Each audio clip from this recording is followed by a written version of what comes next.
I got to say, New Amsterdam Radio is brought to you part by Anchor FM. Have you ever thought about making your own podcast?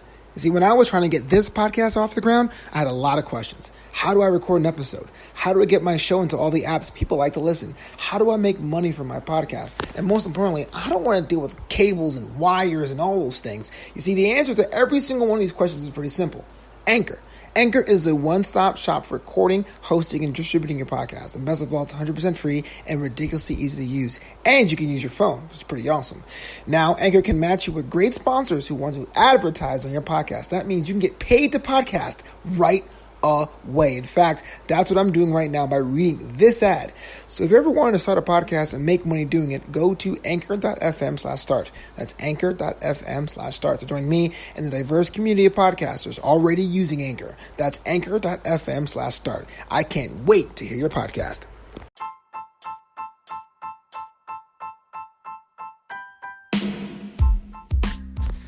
Hey, it's Flobo Voice, and this is New Amsterdam Radio, the podcast for creatives like yourself. I want to thank you all for checking out the show and all the other episodes in this series, especially last week's episode. We really talked about how creators can deal with creation in this world of politics and all of that jazz. And I appreciate your feedback, and I appreciate you and sharing the show and telling people to check me out over at newamsterdam.com. Now, today's guest does something that I don't particularly care for, and that's use puns. But that's the only negative thing I can say about James Lott Jr. This man does a whole lot, whether you're talking about organizing or music or production, content creation, and he shows no signs of slowing down. We became good friends, meeting in the hosting space, specifically at AfterBuzz TV, at which we both work or put up our services, depending on how you look at it. And so this was an interview, quote unquote, but it sounded more like a conversation. Let's check it out.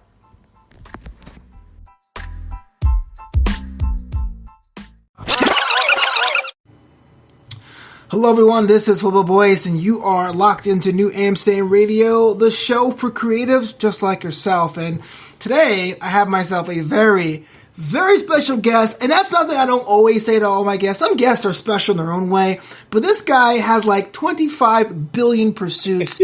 There are Renaissance men, but this is what we all strive to be, a true polymath, meaning skilled at many things at once. I'm going to give it up to the man, JLJ Media, James Lott Jr. himself. How you doing, good sir? Yay! Hi, Flobo Boys. One of my favorite people in the universe. I was like, well, thank you. I appreciate that. There's a ranking system. That's always good to know. The solar system, everything. You're one of my favorite people in the whole entire universe. I will take that, man. I know that you're doing a bunch of things, especially with the lockdown or whatever, but when someone, let's say you're at a party and the party wasn't virtual and someone goes, hey, what do you do? What do you tell them? What do you tell them? That is always, I've been trying to finesse a cool answer that's under 2 seconds. Mm-hmm. It's very hard for me because I do so many things. I tell people, I do two things. I'm in professional organizing and life coaching, and I'm in entertainment. Okay. Then they go, what do you do in that? Then I tell them the whole story. Right. Because I do too much stuff. I'm a content creator, essentially. But I'm also in education and coaching. So, I really do a lot of stuff. So that's a very good question.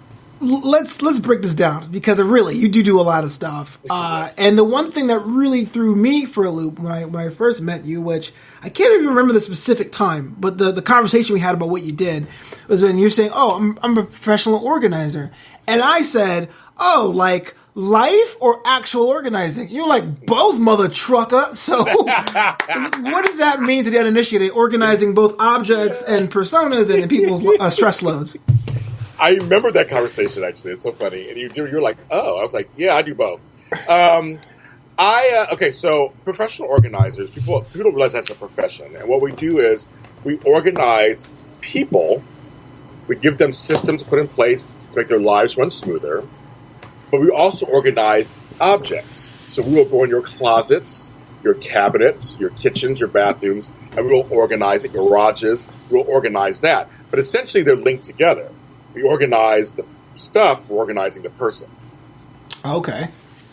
And it's not like, well, I guess there are people who do it individually, but there's like organizations and like certifications to get too.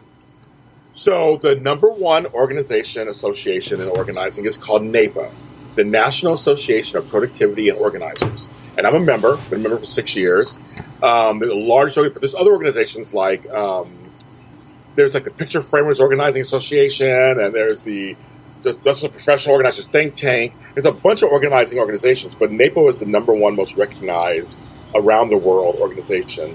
And it's all of us who do organizing. And it's all vast virtual organizing and home organizing and office organizing and hoarding disorders, ADHD, senior move management, downsizing, divorce stuff. It's a lot.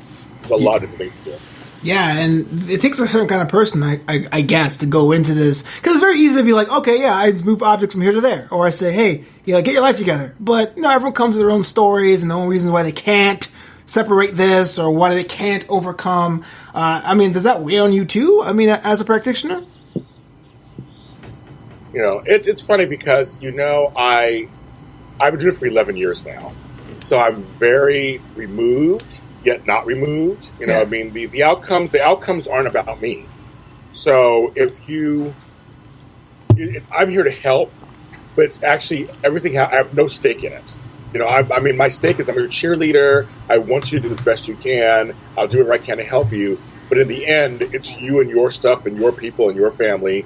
I'm just here. I'm a conduit. I'm just here to kind of help you along, and I will cheer you on. But other than that, I'm removed on some level. I'm like, I just go, okay, well, you don't want to do this, then I don't want to do it. We go as far as you want to go. So my emotions are in check. My emotions are in check. The James Bond of it all. I'm here to do a job. I respect that, man. I really do.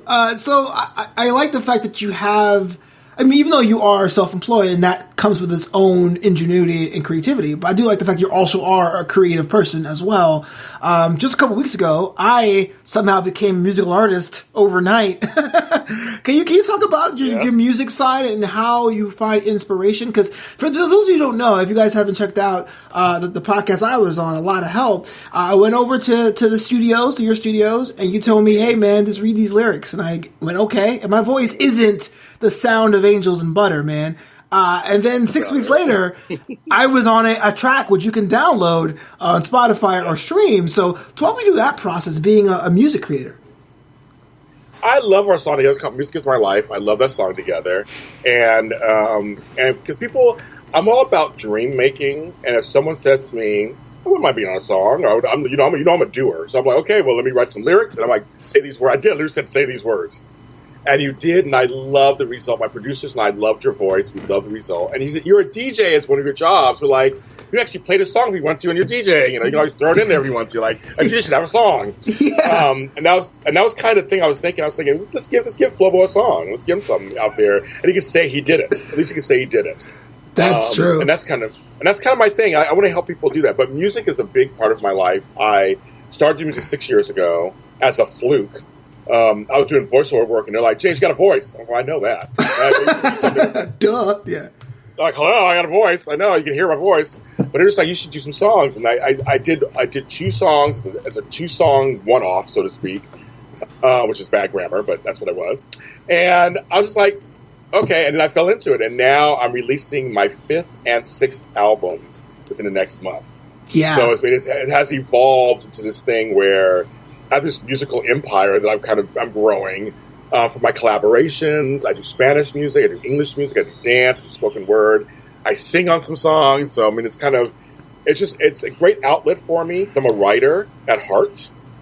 So some songs come to me. Some of my writing comes to me in the form of a song, and so now I have the platform and the means to do that. Yeah, so I know I saw the notice on your social media. There is a brand new album in the works, specifically one that's dedicated to more of the dark periods in your life. And I think you can walk me through that and why did you decide to release that now, especially in the middle of your ongoing and growing discography? Great question, and thanks for asking, actually. This is actually a very serious thing for me. So I had Bell's palsy 2 years ago, and I had a severe case of Bell's palsy. I didn't get it to be done in 3 months. I had it for almost a year. So, which meant, for those who don't know this, my face went paralyzed, half my face. So I couldn't use it. So that means I couldn't do acting, I couldn't do hosting, I couldn't do music, radio, I couldn't do anything because I couldn't speak correctly, or think correctly, or hear correctly because my whole left side was damaged. But it did eventually start to come back, and as you can tell, obviously I'm talking to you guys now. But as I was at 80% of coming back, I started to write songs, and I started to. My producers and I were like, "Well, James, because my ear was sensitive to sound. I couldn't really listen to loud sounds. It was very sensitive. So I had to be like really careful what instruments I was playing and what I was going to do. But the stuff that was coming out of me was very dark. I was in a very dark period of my life. I've talked about this on other shows. I wanted to kill myself. I had a lot of that. I was very dark. I was not the optimistic person I usually am. I was at a very low point in my life. The songs started coming out. Well, I recorded about 8 songs, and then I decided as I got better not to release them. I was very Prince. Prince did this with the Black Album. He had a dark album, didn't put it out, and he put out a lighter album, Love Sexy. Well, I kind of did the same thing. I was like, these are too dark. These aren't James Lott Jr. Put them away, and I recorded an album which became Salty Clouds and Sunflower Dreams, which was my 4th album. Okay. So I was like, okay, I recorded over 50 songs. I recorded over 50 songs during that time period, whatever. But this collection of songs, 2 years later now, a year later, my producers came to me and so they said, James, we were re-listening to those songs. We think you should release them. Now here's the dilemma. So I have one album coming out called Safety in Numbers, my group, The Third Dimension. That's coming out on my birthday, May 10th. Okay. And it's 10 songs. Half recorded last year, half recorded this year. So I'm with the group. So it's a group album. So it's not just me. I said, well, I have that coming out. And these songs do not fit that album. This is something totally separate. And he goes, yeah, well, you'll put that album out, and that's fine. People need music anyway. People need music. They're stuck at home. They need music. Who cares? So then we sat down. And he said, James, we listened to the songs. So I did. And they were very hard for me to listen to at first. Right. I was taken back to that time period. But I'm like, these are actually pretty decent. And basically, folks, it's a very different album. It's me and a keyboard and a drum machine. Those first 8 songs in the album are it's very minimal. It's me doing spoken word. One song I kind of sing on it, but it's just spoken word. It's because I couldn't have loud noise. It's very minimal. And the songs are like titles like When Will I Feel Normal Again? I Want to Die. I mean, all this. It's very dark stuff, but it's interesting. Right. So then I said, okay, well, I had 2 other songs that I kind of written but hadn't recorded that kind of fit the album, and one was called Isolation, and that one is how I felt with Bell's palsy and how I feel now with the COVID-19 shelter at home. So those last 2 songs, Do I Wanna and Isolation, are actually big numbers. So the first 8 songs, very minimalistic. The last 2 songs are big numbers, but they're all kind of dark songs. So we put this album together called Songs from a Dark Place, and that'll be out June 15th. So that'll be just a James Lott Jr. album by himself. Even though I'm working on my next solo album, that'll be later this year probably. But I said, this one, I feel like people need to hear this. No, absolutely, man. Because the venturing the territory is what I think is what we do, right? That's what creatives do. And then you mentioned about creating during a dark period, and the props you for going back. I mean, I know there's a school of thought that says, yeah, you're allowed to be sad or mad or have these feelings, but that was in the past. I'm not willing to uncover. It must take a whole different perspective to say, look, I'm going to at least add what I feel about now and sensibilities now with that period of my life. There is a bit of a war on art here about creators going deeper and darker and finding uncharted territory versus promoting escapism. Just keep people with a fun time and good vibes. How do you mitigate that with your creative works? That is a great statement and very true and a great question. Because I'm a positive person, as you know, and I try to create positivity, but I'm also a real person. And I think when I say real, I mean like, I'm real, bitches. I mean, like, I'm real, authentic. Hell yeah. They always throw the word around real all the time. I'm real. I'm like, no, you're just rude. Right. No, I'm not rude. I am authentic, and I usually share with my audience some of the trials and tribulations I've been through. Over the last 4 years, I lost a brother publicly. I lost a grandmother and a dog publicly. I had Bell's palsy. I've talked about being raped. I've talked about all kinds of stuff publicly on air for various reasons. And so I was like, well, then why shouldn't I do that in other parts of my life too? In my books or my music, I'm also an author. My books, my music, it should all reflect the fullness of James Lott Jr., what I live. And whatever experience I tell can actually help someone. I'm all about helping people, as you know. I'm all about community service. And so that's what, as being a creative, I should just be me.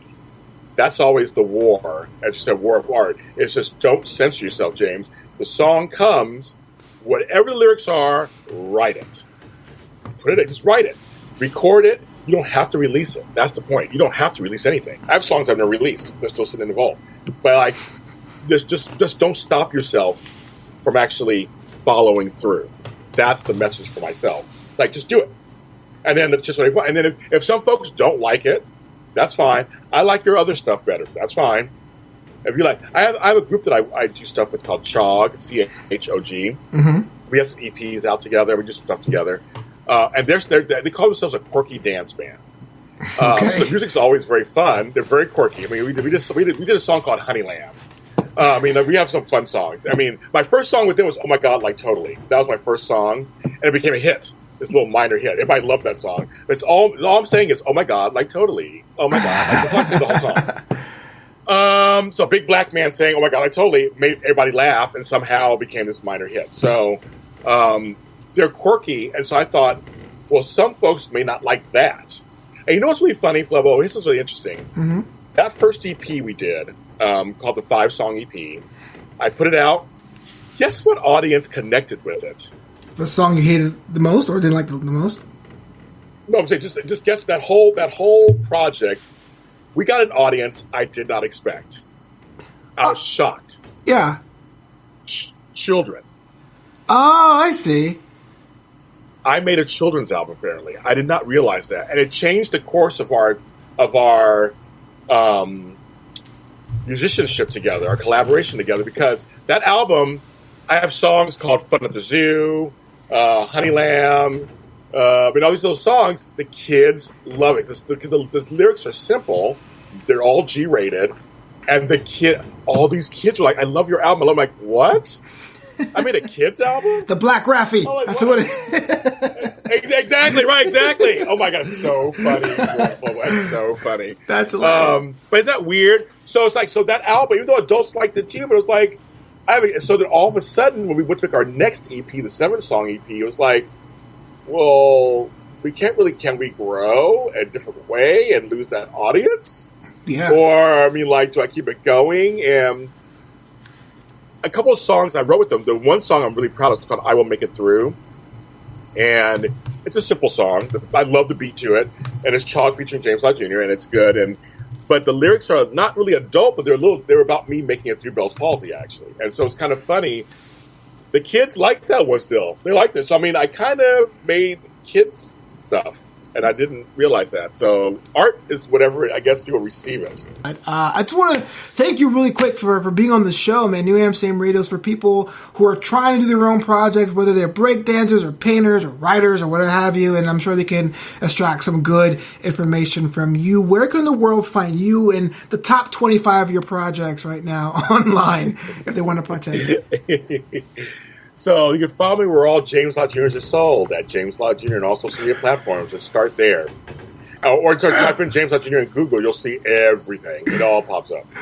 All right. Simple and plain. That's going to be me. I'm going to be so famous to be like, man, just Google me.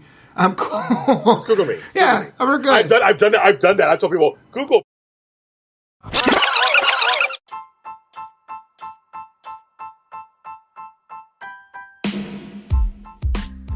Talk about having an infectious energy. Like, I got off the horn with James Lott Jr. and I was like, I need to be doing more stuff. Like, I am just not pushing myself enough.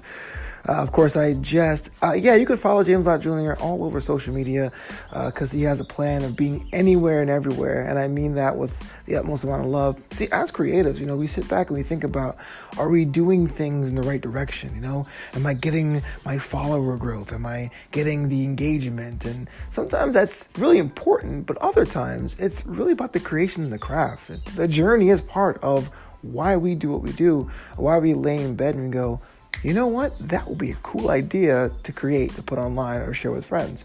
So it's always good to see someone actually putting that into action.